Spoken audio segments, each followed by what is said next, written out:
Renaissance art consists of all painting, sculpture, and decorative arts of a period in European history between 1400 and 1600. It bridges the Middle Ages to modern history. The etymology of the word Renaissance comes from the French word for rebirth. Renaissance art took as its foundation the art of classical antiquity, but transformed it by assimilating recent development in the art of Europe and by applying new scientific knowledge, as the development of a highly realistic linear perspective. Painters also developed other techniques by studying height, shadow, and, famously in the case of Leonardo da Vinci, human anatomy. You can consider Michelangelo, Raphael, Botticelli, and Giotto as the other most important artists of this period. Britain was very late to develop a Renaissance style, and most artists of the Tudor dynasty were imported foreigners from lower countries. One exception was the portrait miniature, which English artists developed into a distinct genre, well before it became popular in the rest of Europe. The House of Tudor was a successful English royal family of Welsh origin, which gave 5 sovereigns to England, starting from Henry VII in 1485 and ending with Elizabeth I in 1603. In this period there was the beginning of English Reformation, which culminated in the establishment of the Anglican Church under Elizabeth I. This period witnessed the high point of the English Renaissance, in which architecture and mostly important paintings prospered. Under Tudor dynasty, a lot of kings' and queens' portraits have been done. In this presentation, we will discuss in particular the portraits of Henry VIII, Anne Boleyn, and Elizabeth I. Henry VIII was King of England from 1509 until his death in 1547. He was the second Tudor monarch, succeeding his father Henry VII. Henry is best known for his radical changes to the English constitution, appointing kings as the supreme head of the Church of England, due in part to the efforts to have his first of 6 marriages to Catherine of Aragon annulled. Hans Holbein the Younger was one of the greatest artists of the 16th century and is known to be the king's painter to Henry VIII. The technique he used to paint his portraits consisted in drawing on smaller sheets of big prime paper, adding pen and brushwork in ink to the chalk. Some scholars believe that he used a mechanical device to help him trace the contours of his subjects' faces. He then built up the painted surface in tempera and oil, recording the tiniest details down to each stitch or facet of costume. As we can see, the result is a brilliant portrait style in which the sitters appears as perfectly recognizable, dressed in minutely rendered clothing that provides an unsurpassed source for the history of Tudor costume.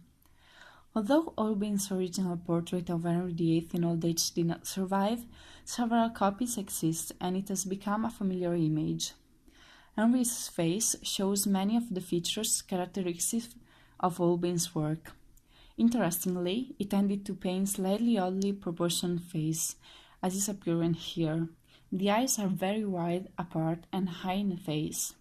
However, it is the sheer force and power of his images of Henry that have made these some of the best-known portraits from British history. Anne Boleyn was Queen of England from 1533 to 1536 as the second wife of King Henry VIII. Henry's marriage to her and her subsequent execution by beheading made Anne a key figure in the political and religious upheaval. That was the start of English Reformation. No certain portraits of Anne Boleyn by Holbein survived, perhaps because her memory was purged following her execution for treason, incest, and adultery in 1536. As we can see in the portrait, Henry's second wife, the vivacious Anne, wears a jeweled letter B standing for Boleyn. As a further observation, we can see that Anne's look is directed towards the observers, and that her complexion is extremely clear, as a sign of her nobility. Another crucial element of Renaissance art present in this portrait is that the human anatomy of the lady is complex and modern, differently from the one in the previous period.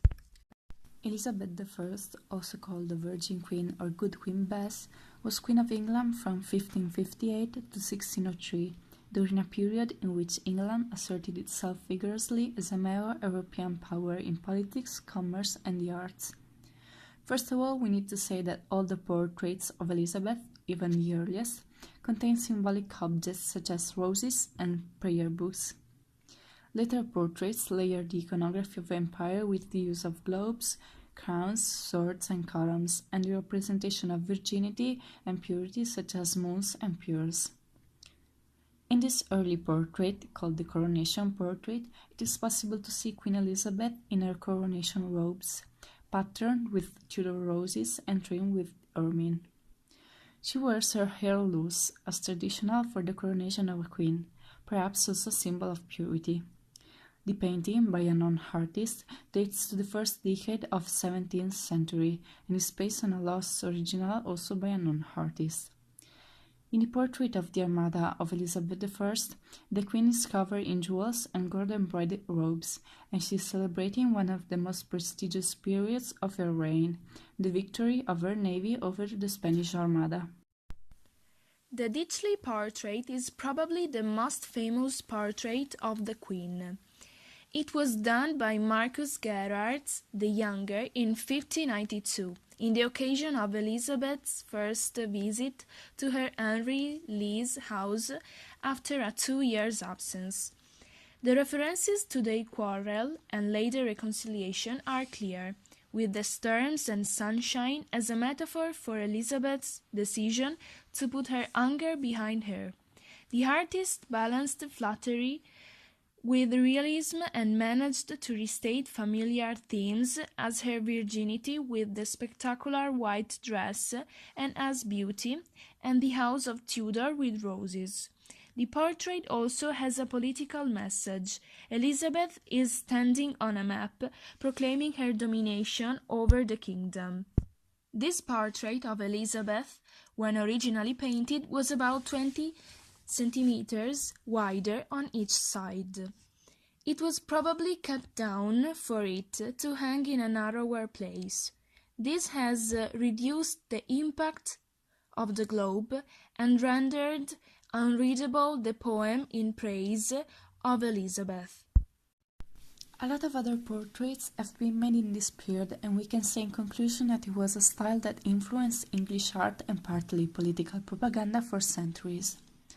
It is also thanks to those paintings that we can deeply understand costumes and characteristics of 16th and 17th centuries and create such precise looks and personalities of England's sovereigns.